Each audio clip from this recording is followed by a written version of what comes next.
The judiciary is a weak point again in India. Nobody is afraid to do crime. क्या होगा court में गए तो क्या होगा कुछ नहीं होगा. Most of the people don't get any justice. Criminal cases where rape has happened, murder has happened, it is rare that a conviction happens properly. A lot of people feel that the man is very superior and all that just because there is a lot of muscles on him. No, the women are far superior. They tackle many things far better. There are women who can go to office and work and come back as well as take care of the house responsibility. I feel that education today is only career oriented. Now our children are going through all books of sciences and prose and all that, stories and all that, but are they getting enlightened? Education has to be wholesome. Hello everyone. So welcome to this amazing conversation that I'm going to have with an amazing author who is with me today, author Rajesh Sanghvi, and he has written a book, Jai Mata Di, my book on human welfare. Now this is an interesting book. He has won an award also for this book, International Author Excellence Award, and I'm so happy and glad that he could take out some time for the conversation that I'm going to have with him today. So welcome Rajesh ji, welcome to the show, and I'm so glad that you could be here and have a discussion. We'll have a detailed discussion about the book. Thank you so much, Manika ji. It goes the same way. I'm very honored to be here and talking to you about my book. And Yes. we do hope that, I'm also proud that I got the award. Wonderful. And I'm very happy about that. It's such a great thing and you have done such a great work. So talking about more detail because the audience wants to know what exactly is inside this book. Yeah. Actually, this is a book for human welfare. We call this name Jai Mata Di, my book on human welfare. What does that mean? Because I'm a Mata Ji Bhakt. तो मैंने माता जी को book के cover पे ही चढ़ा दिया है. And why Mata Ji? Because the things I have written in this book are such that it will lead to human welfare. It will lead to reduction of suffering and pain in the world. And it has 25 chapters, and each chapter is separate from every other chapter. And in each chapter, we focus on a problem area, and I try to explain how to resolve it in our world. And when you resolve it, whether it is the individual or whether it is the family or whether it is society or the nation or the entire world, there are chapters for all of them. So where all problems are there which is leading to human suffering, that is where I have concentrated upon and offered solutions for overcoming those problems. And if they are implemented, and you will see that if you read this book, what I have written about, if they are implemented, it will lead to large amount of human welfare on a large scale. So this is the book. So I would like to say Jai Mata Di Jai Mata before Di. Jai Mata Di. starting to talk about it. Wonderful. So can you talk a little detail about what kind of human welfare you are talking inside the book? Yeah, I'll tell you about one of the chapters, which is a very vital one. One chapter reads, The Elixir of Life, the 3-step process to good karma. Now hear this very carefully. Could Hitler have been like Jesus if he knew how to be one? That means we are asking, can Hitler, if Hitler was here, sitting here right now, I'm saying, could he have become like Jesus Christ? Not become Jesus Christ, but somebody close to God. Wow. Can you So elaborate I on explained this? the process where the Hitler can do some practices which will transform him into somebody who is nearer to God or nearest to Jesus Christ. Oh, wow. And I call that as the auxiliary of life, because nobody has written a chapter like this. And I'm explaining what all you need to do to yourself, whether it is your body or your mind or your outlook, and what all practices you have to do. And I've given a technical perspective on humanity, which way humanity should go so that human welfare takes place. And the person who goes through this process will be a success in the world. And we don't be, and if we make it mainstream, then suppose, and I appeal this as a chapter to young people, you know, who are just into 10th standard or something like that. They can start it, they can read it, and the way they become a responsible person when they follow the process. I'm saying the 3-step process to good karma. So what are those 3 steps I've explained here?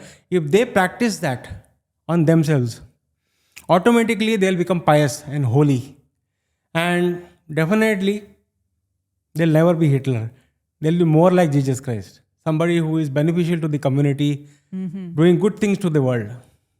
So, this is one of the main chapters which I'm talking about. Wow, wonderful, wonderful. So, can you just elaborate a little more on what all chapters you have written? Because Yeah, this seems sure. an interesting one. So, what all are there inside? Yeah. One more is why I'm mentioning this right away is living Matajis amidst us, the superior form of humans among us. So, this is for the ladies. I believe that every lady is a form of Mataji who is living in front of you. They are so nice. And the responsibility they hold as a mother or as a sister or as a daughter or a wife, the amount of strain they take at home in making the home is no small thing. A man cannot do it. And I pay tribute to the ladies in this, and how they should be empowered, and how we must see the respect.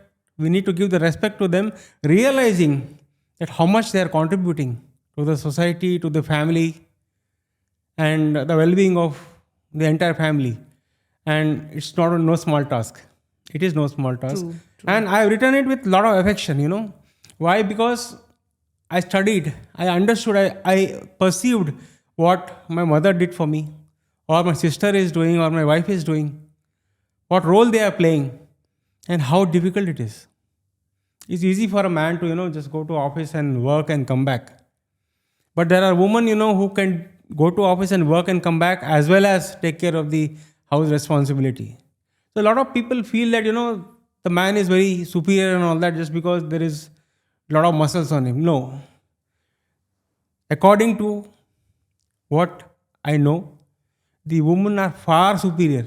They tackle many things far better, and they are indispensable as a housewife or a sister or a child, or, you know, even a wife.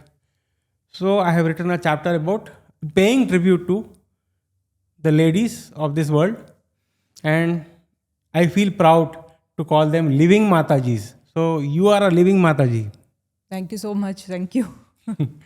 So with that kind of aspect, with that amount of respect and love, feeling for the ladies, and also realizing how well they are doing, how much sacrifice they do for their family, I've written this chapter. And you'll find it very interesting. And I've spoken to a lot of ladies who have read this, and they said that, you know, you have raised us to a very high pedestal. Wonderful. But I said, you are like that. You are like that. I don't need to raise you. It's just that I am making people realize what exactly you are contributing to society, and how well you are contributing, and how reliable and responsible you people are to the world. This is one.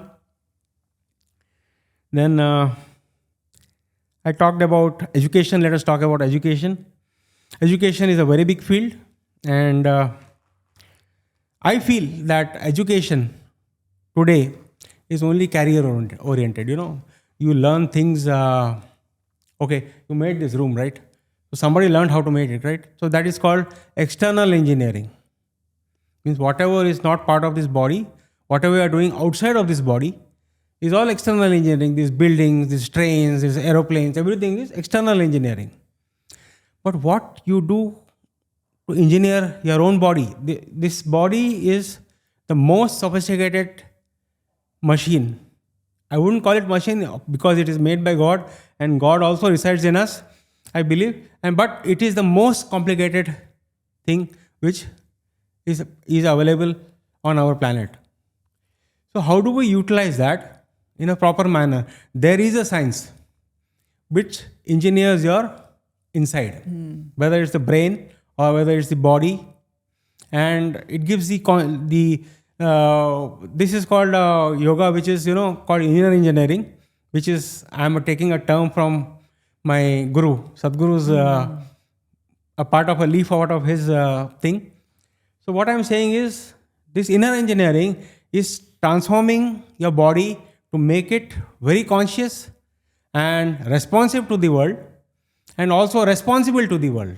Responsive means if you just have a body, you don't have responsive attitude, that's of no use. You need to be responsive to things around you that's happening towards you, and you have to be responsible.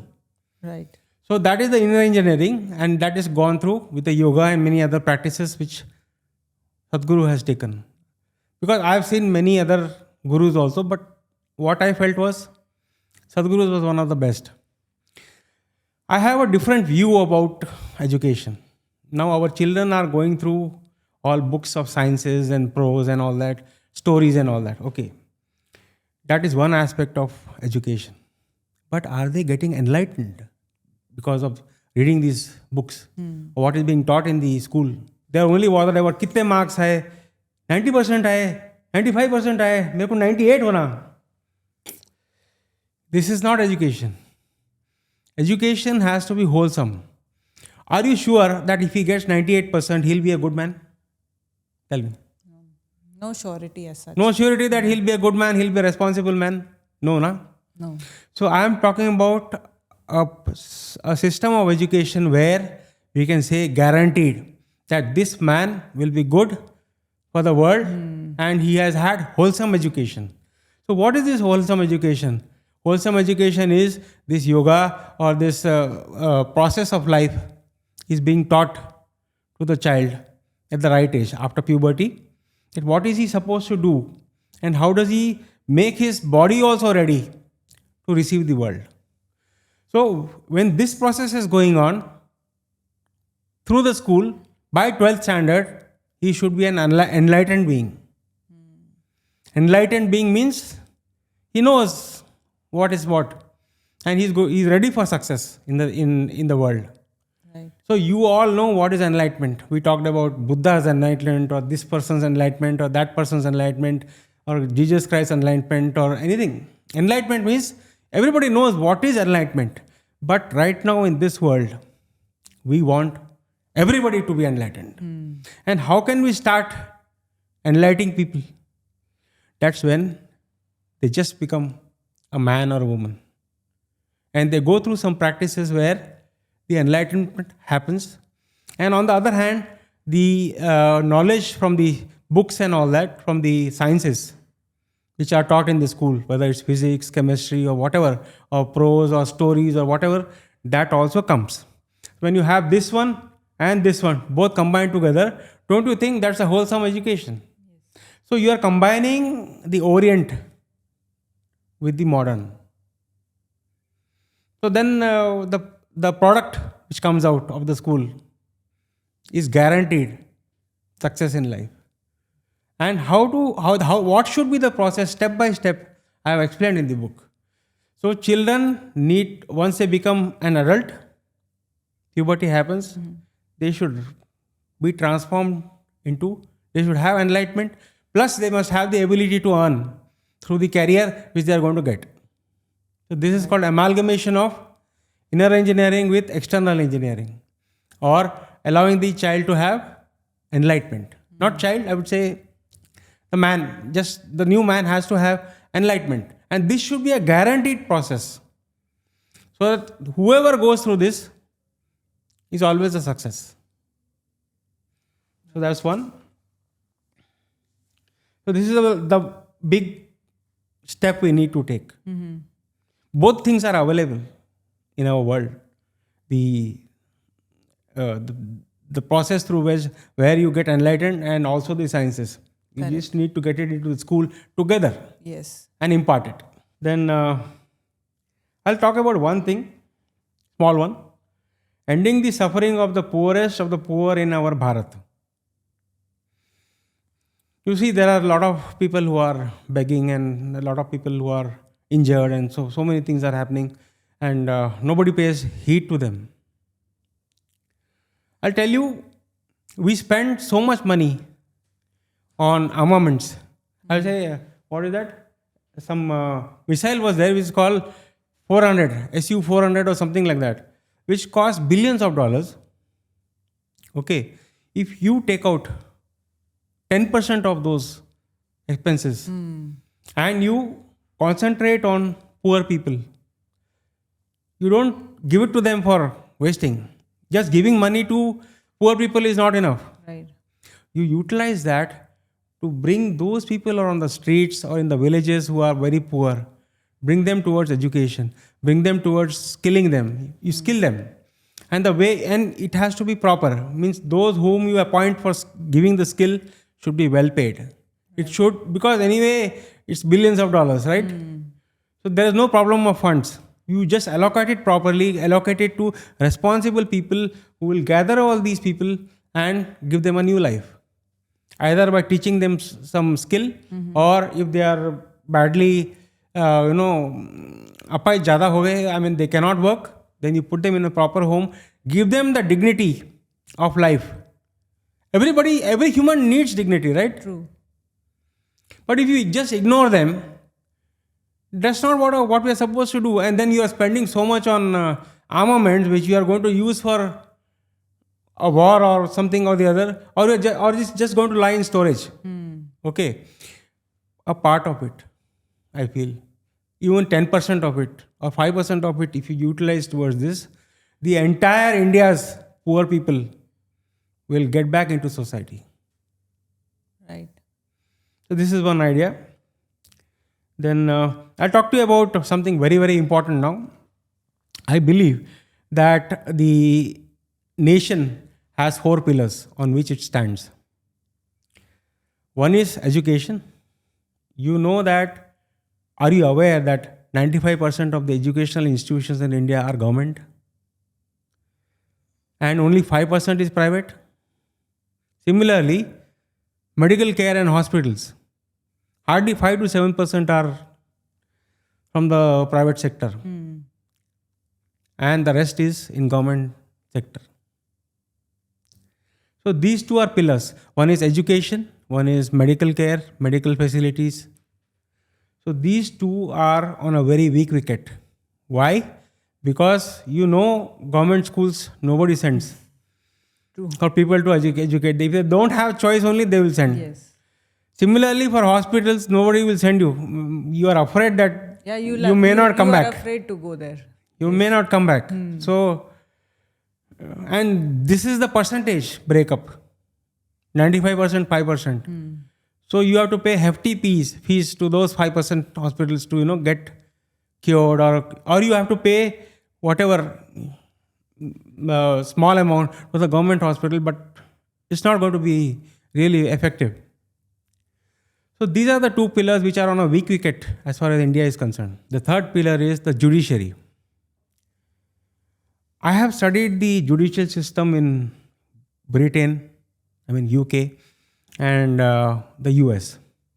Generally, the British system has come on to India because of the colonization. Right. But so many things have been done to that after it has been left here, that justice is denied and justice is not given. And the culprits are moving free. And same way, the Americans, they also have a beautiful system of justice. So it is important that when a case comes, when something happens, in fact, the judiciary system also has to expand a lot to cater to such a big population. But even then, keeping that apart, we need to expand this lawyers and judges and courts and all that. The problem is, whatever we have also, most of the people don't get any justice for crimes committed or civil cases. Civil cases run to 120 years, 150 years. Does it make sense? Or criminal cases where rape has happened, murder has happened, it is rare, that a conviction happens properly. Because, and it is just stay order, stay order, stay order, stay order. Stay order for many years. So 10 years have gone, stay orders have been going on, but the family of the lady has not got any justice. This is what it is right now in India. No justice denied or justice not given on time is justice denied. So I have studied the British system and the American system where justice is given promptly. I feel that some murder cases are decided in a week's time in US. Okay. Or whether it's Britain, similarly, maybe a little bit more time, but immediately it is given. There is a system through which they go through where the justice is imparted immediately. There are no endless stay orders. Everybody has a right to put stay order for everything. Right. Whether it's the government cases also, when government puts a case on somebody, the other person will say stay order. So the judiciary is a weak point again in India. That means nobody is afraid to do crime. Nobody is afraid to go out of the line and take advantage of people. And they're confident, okay, क्या होगा court में गए तो क्या होगा कुछ नहीं होगा. So I have given the suggestions what should be done in our Indian judicial system so that the judiciary is active and imparts justice on time. So when you impart on time, justice is given. Wonderful. So that's a part of this. Then the fourth pillar I was talking about is the economy. Now, I have seen advanced countries because we always admire the development they have done over there. And I looked at why is it so developed? Because these three, education, medical matter, as well as judiciary, is pakka. They are very strong pillars of the nation. Apart from that, the economy also. And with that economy, in economy, unemployment also comes. So what happens is there is a method in which every person is given a ID by the government, where if he is unemployed, he is registered as an unemployed. Right. Now nobody knows over here who is unemployed, unless you just go and ask him. Does government know who is unemployed? But they say itna percentage unemployed hai, which is some fancy figure. But how do you say to a person that you are unemployed? So a mapping has to be done of the unemployed people. And what do? He's right now not earning anything. He's a graduate. He's an MBA also. Many MBAs are roaming about with unemployment. So you have a card issued by the government, which is, you can link it to the Aadhaar card. So you can say this is a national security card or national employment card. So now the government has to do things. We just like we did it for Aadhaar card. With that same Aadhaar card, we need to do a survey who all is employed and who is all is not employed. And we need to get in the habit of whoever comes into the employment market, they register first as unemployed. And once they get employed, there is a system, automatically it updates the employment registry. I will say I'm introducing a employment registry. So those who are not employed will come to know immediately. Electronically, we'll come to know, okay, he has left that job. So now he is without employment. Otherwise, there is a new person who is joining. So we give a new card. So now we know who is employed and who is unemployed. So we know what is the picture. What is the picture? Correct. When you know the picture, you know what you can do with it. There are many ways through which employment can be generated. And we need to see that some amount of unemployment is employment, money is paid. If somebody is unemployed, you pay unemployment claims. Right. Have you heard about unemployment claims? So those who are unemployed, till they get employed, they get a small allowance, which allows them to be live dignifiedly with a dignity till they are absorbed into the economy. So and you will ask, okay, the bill will be very big. Where do we get this money? There is an idea. The same thing they do in the advanced countries. See, those who are already employed, you levy some unemployment charge on it. They are paying taxes, okay? Or you can even reduce it from the taxes and then allocate it to these people. Okay, some people are paying this much tax, this much slab, this much slab. Okay, you have this content, this part of it, which is going to those people who are unemployed. So, who is bearing the burden? The burden is being borne by those people who are employed and are doing well. And they are supporting the people who are unemployed. So, when this small allowance goes there, the man has dignity who is unemployed. And then we do so many things. I have explained over here what all we can do. So many things with which he can get employed. Again, absorb into the economy. So this is the partnership that happens. Those who are employed help and support the unemployed. Right. Apart from, do you know that the participation rate of labor or workers in India is around 50% or below 50%? And if you look at those advanced countries, it's coming to 75% to 80%. That means 30% or 25% to 30% are just lying like that. There is no participation of the person in the process of the economy, in the GDP. He is not generating any product. So that means he is not part of the GDP. His income cannot be considered as, part of the economy. So we need to see that the participation rate goes up. How will it go up? Through this particular method which I am showing you over there. There are many things I can talk about on this subject, but this is general idea which I am giving you, where immediate action should be taken, and when the government, whichever is in power, does such an act, I am sure, does such a legislation, take such steps, I am sure he is going to win the support of the electorate easily, immediately. If somebody is unemployed, that means he doesn't have money to eat food, and suppose it's coming from the government in a proper structured manner, and he is also recognized as an unemployed person, that's heaven for him. At least he has a support from the government of India that he will get something to live by. Right. And that something will also help his family also. So that's one idea I'm giving about economy.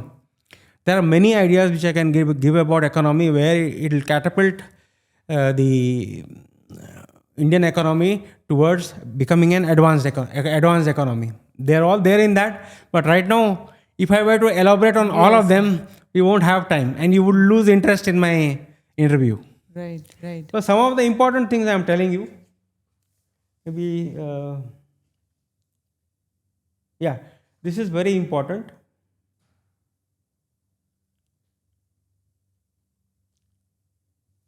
Saving our trees to sustain our life. Now everybody knows what is trees and what is sustaining life. But I want to give you a right perspective about trees and the green foliage in our country. We have lost quite a lot. Lot of pilferage has happened and forests have gone away. Okay. But do you realize? Can you look at a tree? Look at a tree and see that there are a lot of leaves and branches and all that, and it's a thing like this. It's a tree. Can you find the same thing in your chest? Your lungs? Lungs. Can you look at a lung structure? It is also made like a tree. The branches and all that. So I'm telling you, the branch here and the branch there are supporting each other. It is the same thing. a tree has become a miniature and it has implanted itself in a human being. So half your lungs are outside. I'm declaring again, half your lungs are outside of you. Half here, half on the trees. And you can even see the symbolism between the way they are made over here and the way they are made there. So we breathe in oxygen, which the tree produces. We breathe out carbon dioxide, which the tree drinks. Tree, consumes. Yeah. So we have two parts of the lung, and we don't have a perception of this, and we keep on cutting the trees. So suppose you keep on cutting trees, okay? The more and more it is cut, more and more gases which are like nitric acid or sulfur or carbon dioxide or whatever, so many gases are there, are going to come into you because the number of trees are not producing enough oxygen. So you're going to get diseases. But suppose I'm telling you of a even more problematic scenario. You have gone to a certain extent that the trees are badly finished in our world. Then what will happen? There is no source of oxygen. That means you are ending your life by cutting trees. We are cutting ourselves. We are cutting ourselves. Yeah. We are cutting ourselves. So that is the thing, you need to realize that a tree, when it is planted, takes 15 years to grow. Any tree. For it to grow, it takes 15 years. For it to cut, 15 seconds. Yeah. Cut करने को 15 second या 15 minute, grow करने को 15 साल. 15 साल. So there is a gap of 15 years, even if there is a lot of programs where, Sadhguru is planting trees. He knows this reality. He is planting trees in the hope that, the oxygen will come back. Even after 15 years, it should come back. But the bigger problem is in cutting trees. And if you are cutting trees, you are cutting your life out. You will get, till the time entire trees are gone, you live with a lot of poison in your body. Yes. The moment everything is gone, you drop dead. You drop dead. Because half your lungs are gone. Right. Where will you breathe from? Because one tree cut is 15 years worth of oxygen which that tree could have produced is gone to this world. It's vanished from this world. So there has to be a sustainable way in which we use the wood, the trees and everything. We try to avoid cutting the trees. We use something else. In As replacement of chairs, table or whatever you're making, paper or whatever you're making, you reduce so much and you see that, how much ever you are reducing and the new you are planting, there is a gap where 15 years buffer you leave. So that the new ones you have planted, 15 years are over, they are ready to support you. Correct. So this is one thing I just want to tell you. There are a lot of things. I'll tell you one more. God does not need armies of men to fight for him. This is a very important chapter. God does not need armies of men to fight for him. Now this is what is a big problem in the world. Either the fighting is going on for a piece of land or it is religion. These are the two reasons. And I'll tell you about land, first of all. Did you make the land? No, it was gifted. Gifted by God, no? Gifted by God. Right. So why do you need to fight about it? If you feel that belongs to this and this country, okay, share it, no? What's the problem? Why do you need to cut each other's neck and shoot and put tanks and say that I want this, I want that, I'll make nuclear weapons to get that land if you don't listen? What is that? For just a piece of land which you have not created, you are fighting amongst each other. Why don't you have a method of, understanding each other? Coexistence. Coexistence, where It is not necessary. I'll give you an example. The European Union. Before the European Union happened, there was a lot of fighting. The World War One happened, World War Two happened. What did it happen for? It all happened for land. Yeah, piece of land. Hitler wanted to take the land in and before that World War One, there was some other monarchs who wanted to take the land, and everybody fought, and lot of people died, and newer weapons are created to grab the land. But put some head. That land is created by God. You did not create it. You did not create those mountains. You did not create this land. You did not create all this beauty all over the world for you to fight over it and put your blood on that. Why can't we live with peace, with understanding? Okay, there is a dispute here. Let us resolve it amicably. Both of you use it. Do you think the land cannot support both the countries? Can't there be not? European Union have all united. They have realized that fighting over land is of no use. Yeah. They matured. They matured from fighting each other for hundreds of years. They fought for, this is my land, that is your land. Maro, maro, maro, maro. Then finally they realized, okay, this is not necessary.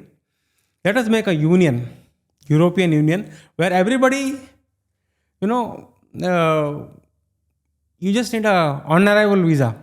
So you're going from one country to another, you just visa, chale jao. Udhar enjoy karo, udhar employment mila to udhar kar lo. So this whole cooperation of European Union is a big example for many of the other places in the world. Whether you take, we have the SAARC, right? In the SAARC, there are so many countries, including Pakistan, okay, and Bangladesh, and so many other, Nepal, so many other countries are there. So this SAARC, can it not unite like European Union? Can we not build up enough confidence कि among the SAARC people, the things we need to imitate from the European Union we can do. Ethnically, we are all same. This whole SAARC nations is all same. Right. So everybody benefits from each other. They do trade with each other. They love and experience the cultural heritage of the other country. They have a holiday there. Correct. And there is no fighting. There is no fighting. And we have fought so many wars in this place. Why? Land. Okay. You didn't make it. But still you want to fight. Look at those people who have understood after so much of experiment that the land is not an issue to fight. Now coming to religion. I'll tell you, there is a saint called Sai Baba of Shirdi. Yes. There is a movie made on Sai Baba. And there's a song which sometime I can play it for you. And Sai Baba says that all the religions are for the same thing, to pray to God and to love God. What does the religion say? Pray to God, love God, and take His guidance and do your job. Right? True. So the Sikh people have their Vaheguru, the Muslims have their Muhammad, Allah. the Christians have their Christian, and we have, Hindus have, there's a big choice. It's very nice to see such a big choice, and we are very happy to have such a big choice in Hindus. And all these, even you bring along other religions also. Whether it is South India also, there is Subramaniam. So now this whole thing was, all of them are true. But only the difference is, they are on a different path. So it doesn't matter. Right. Ultimately, you're bowing to God, no? You're praying to God. First of all, you're praying to God. You're bowing to Him. You love Him. But there are no different gods. There's only one God. So respect everybody's religion, yeah. If he is a Muslim or is a Sikh or Christian or whatever, Hindu or something, Respect each other's religion. Enjoy you. In fact, we should participate. I participate in all the religions, festivities, whether it's Christian or whether it is Muslim or whether it is Sikh. Everybody's moment of joy, I participate. And I have friends in all the communities. So you enjoy yourself. Why do you need to fight for religion? Yes. So that's amazing. Purpose is same over there. One was land, one was religion. If you close those, do you think we need nuclear weapons? Right. If those two issues are closed, एक तो land के बारे में गड़बड़ किया और एक तो रिलीजन के बारे में गड़बड़ किया, तो दोनों क्लोज हो गए. समझे? Everybody understood. चलो एक दूसरे को रेस्पेक्ट करो, गले लगाओ, प्यार से बात करो और उनके रिलीजन में पार्टिसिपेट करो, वो हमारे रिलीजन में पार्टिसिपेट करे. Correct. So the issue is closed, land and religion. So no need for war anymore.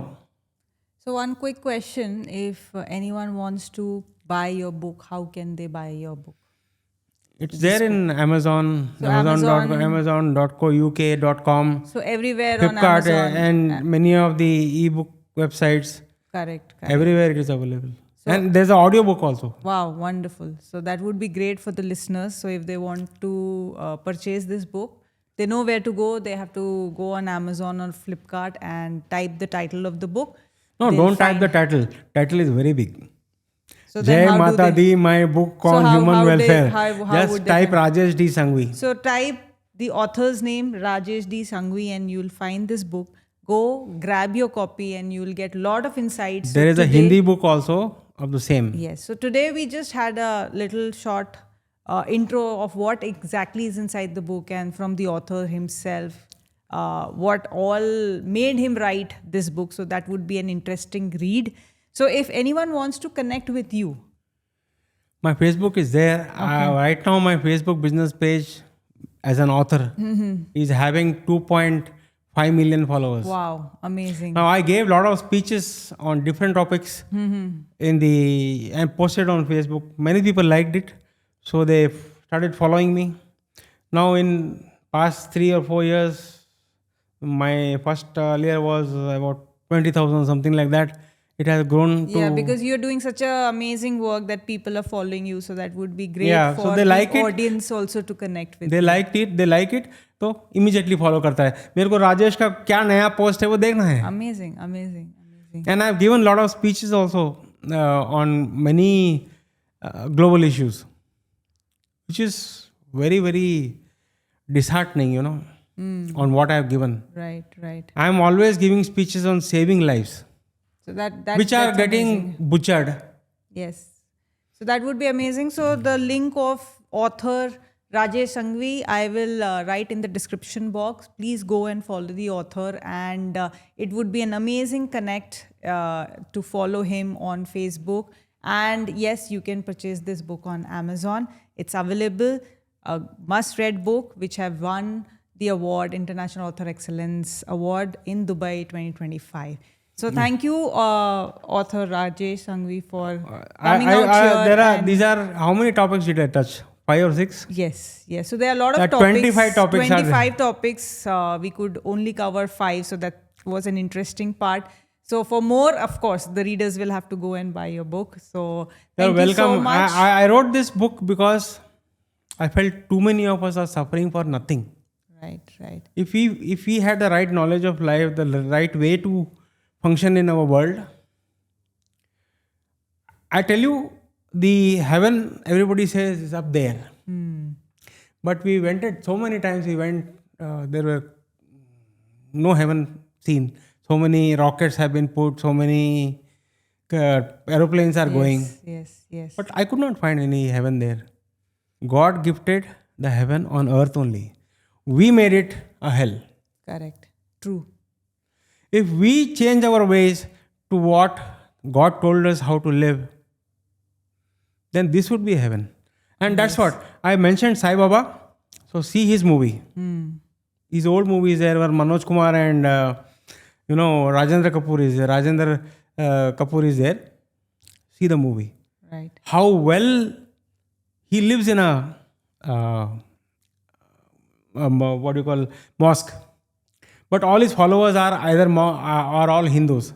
And in him, so many things are there. All the religions are there, Everybody come and pray to him. Right. Because he's a wonderful healer. He's like, a big saint. And he's more like, somebody who is giving their wisdom about how to live together and how to live itself, actually. Yes. You'll find that in the movie. Just look at the old movie which was there. And there's such beautiful songs there which tell you about what are his principles in life. Sure. So definitely we'll do that. And Do thank you. That's a big example. Yeah. In our world. There is a man who is propagating this philosophy that everybody's religion is same, God is one, Yes. and he's living it over there. Yeah. So thank you so much yeah. for joining the session today, and it was lovely talking to you. Thank you. And thank you for writing such an amazing. I would like to thank you Thank to you give so me the much. forum to talk about all this, and especially you. You took the book seriously, and I gave a speech yesterday when you were giving me the award. Yes. I felt very happy. Wonderful. What did I tell you? Yes. Monica, I'm very, very happy that I came here and I took this award. Yes. Award is one thing. I'm very, very happy to meet you. Same here, sir. Same Because here. you Thank read so the much. book. You read the book and you understood what I'm trying to do. Yes. And that is cause human welfare and human well-being. See, we are all humans only. So we want human welfare, human well-being, no suffering. Reduce suffering, reduce pain on this earth. Yes. So Sure. Yes. the blueprint is in here. Yeah. Thank you so much. Chalo, namaste. Thank you. Thank you, sir. Thank you.